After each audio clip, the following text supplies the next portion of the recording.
On three, please show your love for Evan. Woo, woo, woo. Thank you, thank you. That was great. Impressive, impressive. Well, I'm excited to be here with you all. I'm excited to come and talk to you a little bit about social entrepreneurship. And so today I want to talk to you also about becoming the type of person who is an entrepreneur. You see, when I first started, no one told me that it's a journey. It's a process. It doesn't just happen overnight. And, you know, entrepreneurs, we face problems, we solve them, we evaluate issues, we try to conquer them. And then, you know, it's about leadership, motivation, it's about discipline. There's so many different factors that you need to think of, but it's really very simple. It comes down to the fact that what it's all about is helping people. And that's why we're talking about social entrepreneurship. So a couple things about myself. I ran the investment division of a wealth management firm when I was 23. Before that, I was hired and quickly fired by a Fortune 500 company. I'll talk to you more about that later. It's part of the success and failure of entrepreneurship. And I started my own firm when I was just turned 26, a private wealth management firm. And so today I'm going to talk to you about, you know, all the lessons that I picked up along the way. I don't tell any of this to you. I didn't come here to impress anybody. I didn't come here to do anything other than help you and accelerate your development. And to that point, you're way ahead of where I was at, because when I was in college and even late in high school, I was not thinking entrepreneurship, as was mentioned in my kind introduction. I was more focused on basketball, and that's the career path that I thought I was going to take. So more on that in just a little bit. So what is a social entrepreneur?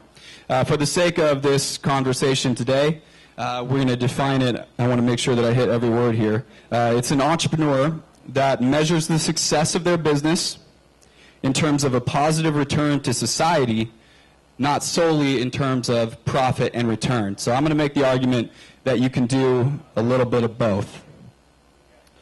So here's another example of how to, actually I added this morning, another example of how to look at it.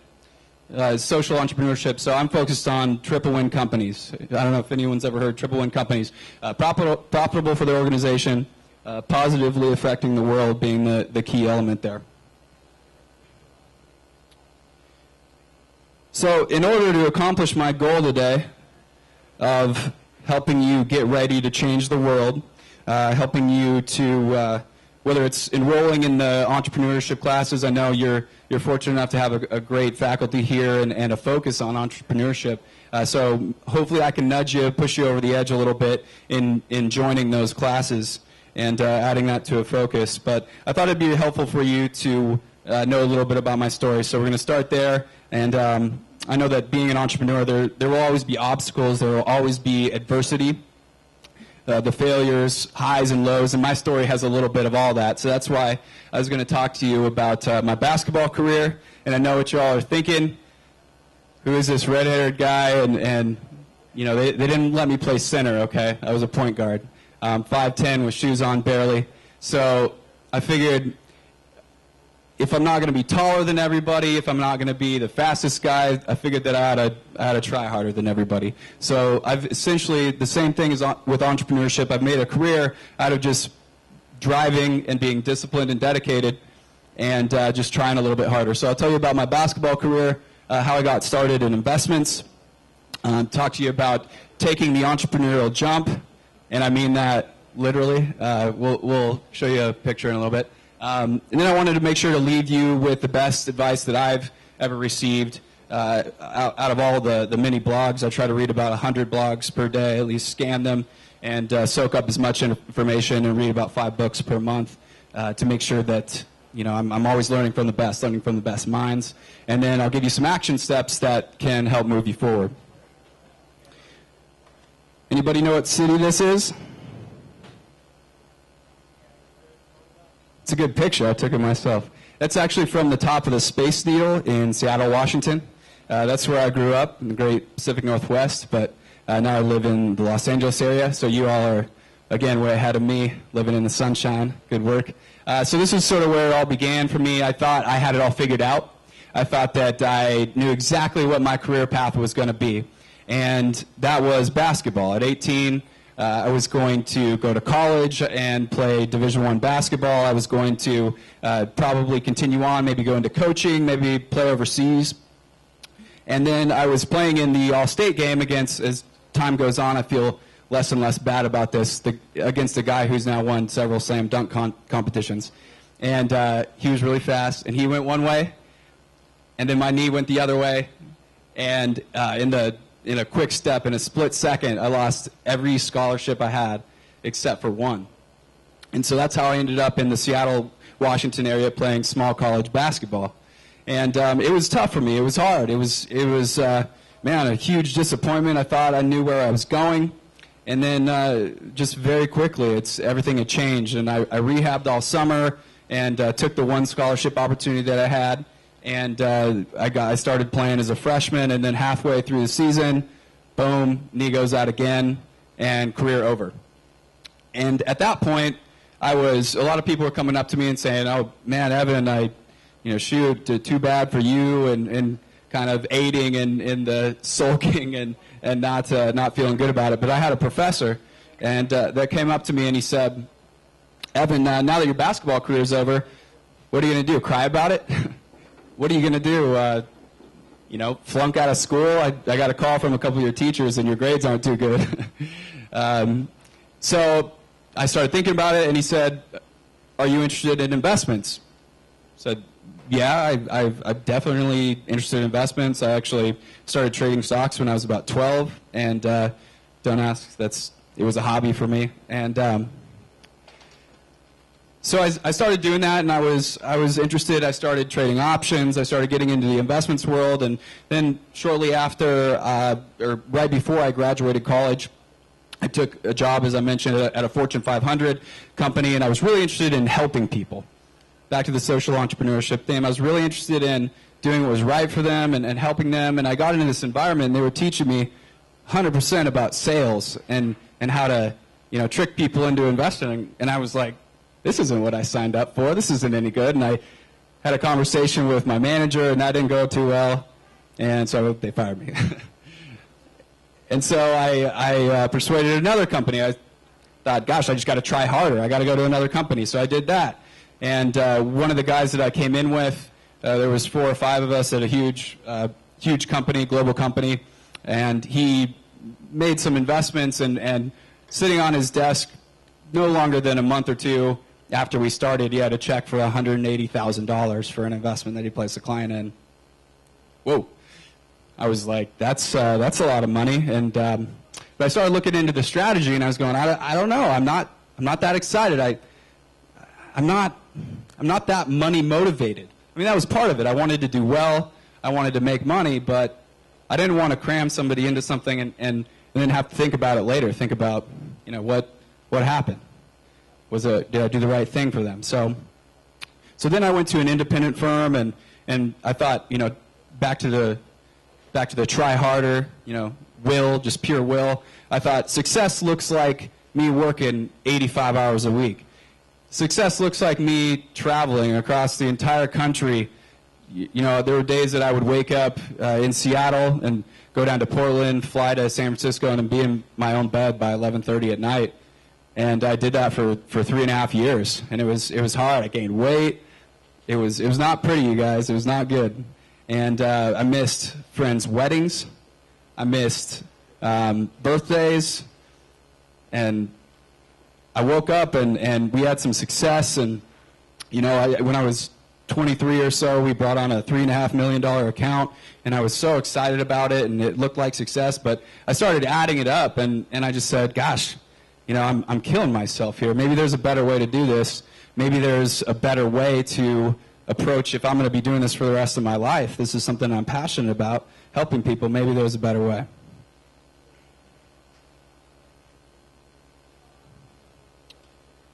So I did the next most logical thing.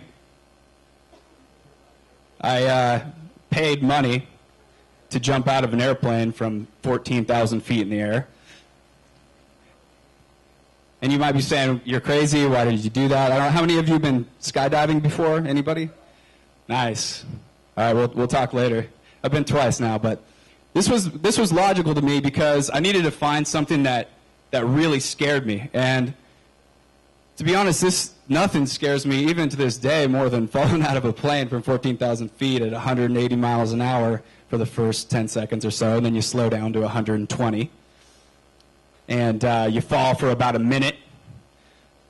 And, you can see the whole horizon. It's pretty amazing. But what I'm trying to say is that I wanted to do something that scared me.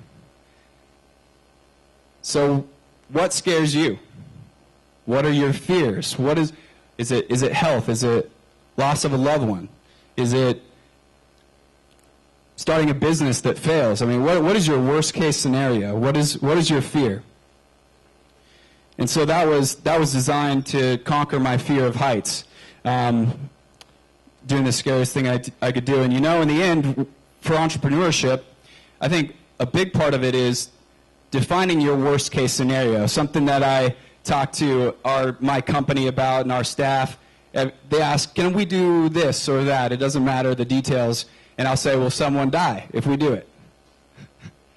And they go, no. And it's kind of a running joke. We think it's funny. But I want to encourage an environment of taking risks. And being an entrepreneur, it is taking risks. But you also need to define your worst case scenario. And oftentimes, it's not that bad.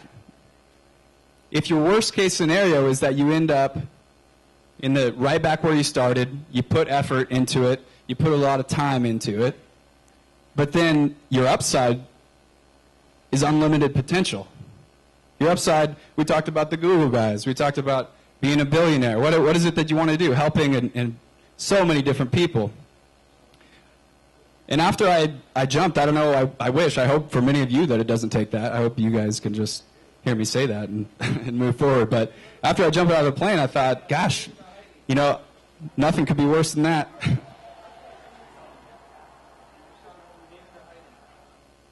So,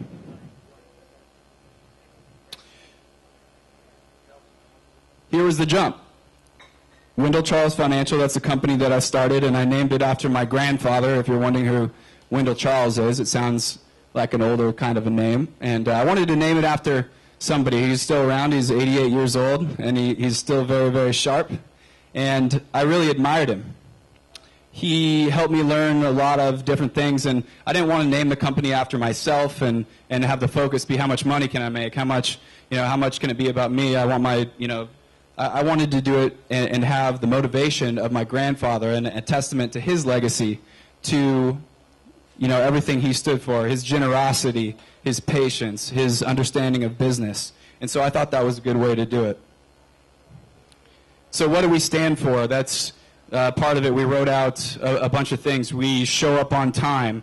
We do what we say we're going to do. We are the best at what we do. We have the character, discipline, generosity, and we're focused on philanthropy. So tying that back into social entrepreneurship, you may not go into the investments business. You may go into tech, or you may, you live in Silicon Valley area here where, the entrepreneurs that have come through here and the amount of access to capital and the ideas, their dreams are coming true here, you guys.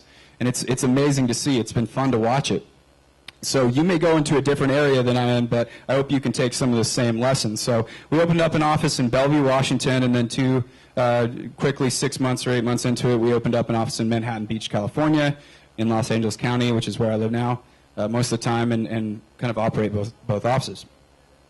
And so some of the cool things that we've been able to do, and like, for instance, the best story I can tell you right now is a story about my father, where we do investments for people in 401ks and pension accounts, things like that. And my father took me aside one day and said, Evan, I got to tell you something, and I'm thinking it's serious. I'm thinking, what's he going to tell me? Did I get in trouble? Did I do something stupid? Which could have been the case. But he said, Evan, you know, a lot of my friends, they had a rough time in the stock market. This is several years ago. You may remember back in the news. They lost 40 or 50% of their money, and they're having a hard time recovering it. They're going to have to work for 10 more years. But, you know, we planned. You and I have been talking for years, and the strategies that you put me into and that your company and your staff put me into, we're okay.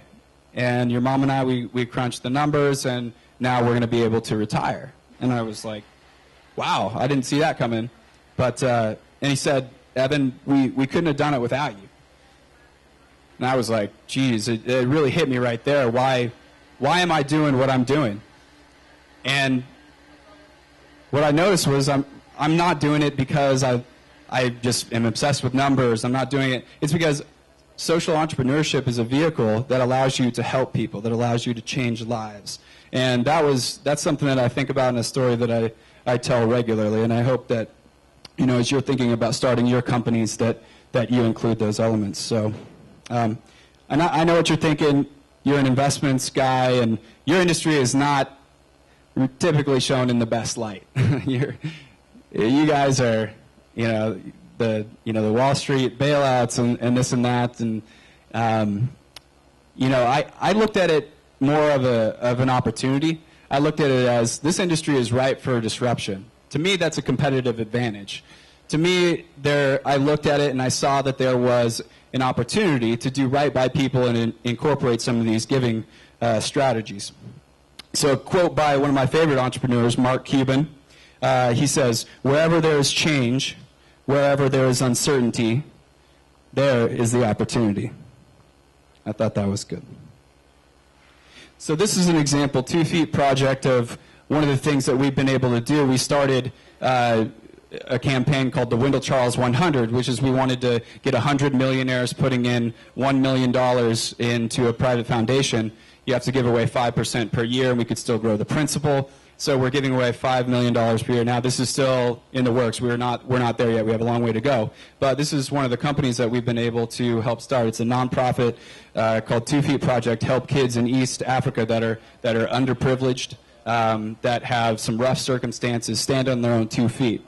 So this is something that I'm really proud to be a sponsor of, and an opportunity, again, when your company is doing well, you're able to do this, and so we put a big focus there. So you can go to 2feetproject.org and look a little bit more, but for the sake of this conversation, I was able to donate my skills, and the more you understand about your companies, the more you understand about business, and the more you educate yourselves, you're going to be able to give your skills as a CEO, as an entrepreneur, and help someone who has the vision execute their plan. And so this was an example, and these were some friends of mine that started it, and we're off to a great start and sending a bunch of people over there in aid, so we're excited about that.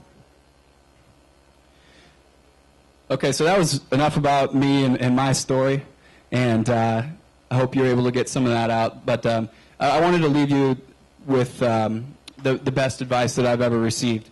And, this is within a business context. This is an article I actually wrote for Inc. magazine about 6 months ago. And the first one was get a professional team in place immediately. Now, you're not going to know how to do everything, and that's okay.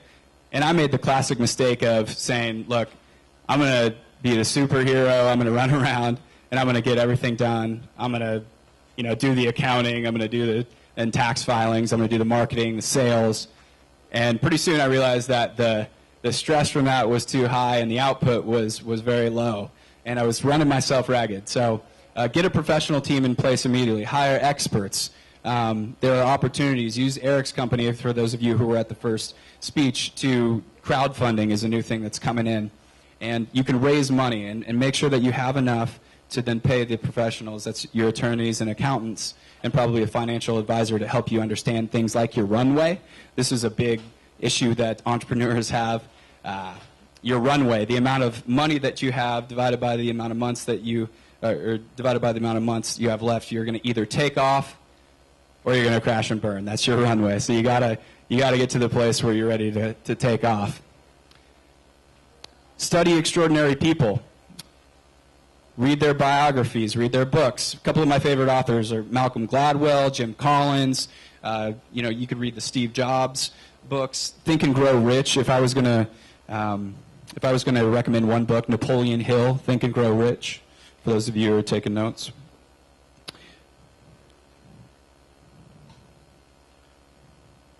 And then keep a consistent daily rhythm. You got to find your own rhythm. I'm kind of a night owl, and that's okay. I've learned to figure out. I don't do really well at 5 and 6 o'clock in the morning. I don't pop up and go to the gym, and I know a lot of people try to say, do it then. But a lot of my best thinking comes into play late at night, and so I've developed strategies around that to help me benefit and to help me be the most effective that I can. But rhythm is defined as a strong, regular, repeated pattern of movement or sound. So if you have a song that you like, if whatever artist, whatever band, think about that song and think about keeping a consistent pace. You don't want to stop. You don't want your motion to stop. You don't want to just stop and think and not do anything and not execute a plan. You need to be trying lots of things. So that was one piece of advice that some good friends of mine were able to give.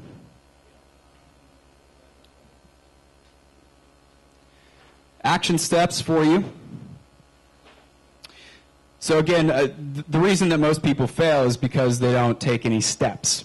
They don't do anything and then look up after a few years and they haven't made any progress.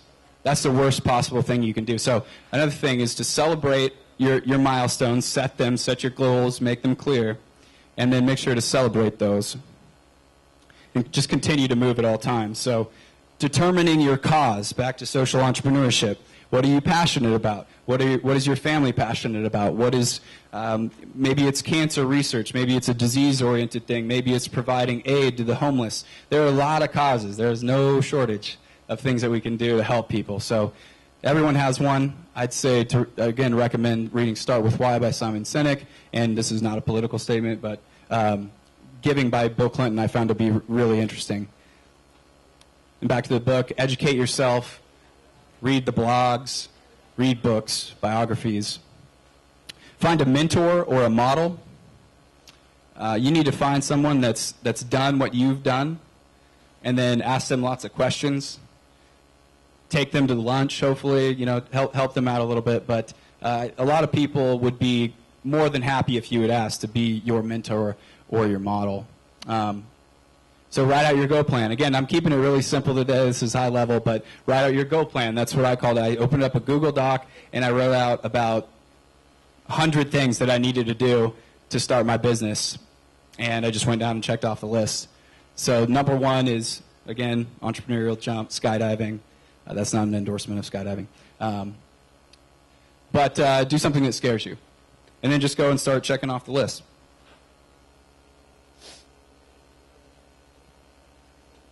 So this is a great question that was posed from a Harvard business professor that was kind enough to write a great article.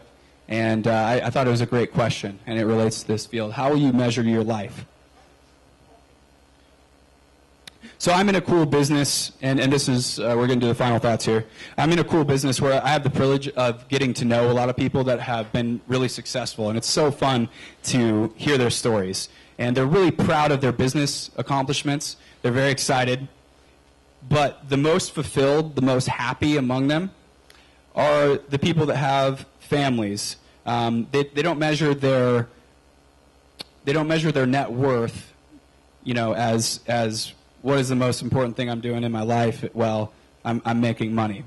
That gets old very, very quickly, and that's a lesson that I picked up from them.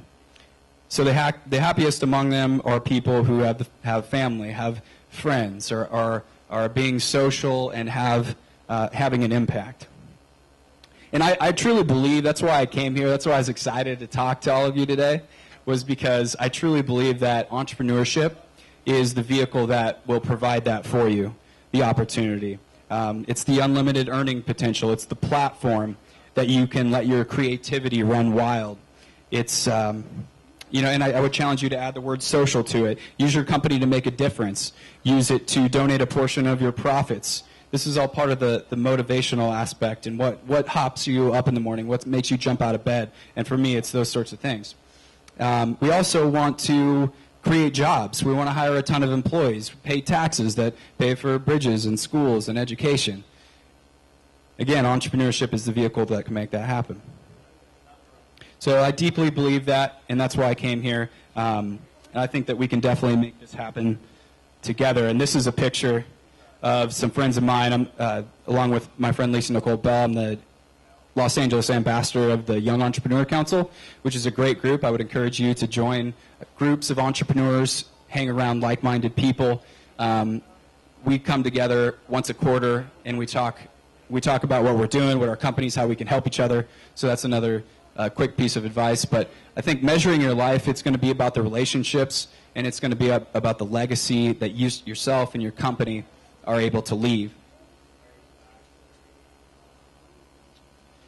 And finally, in conclusion, this is back to the basketball. Jimmy V. I don't know if you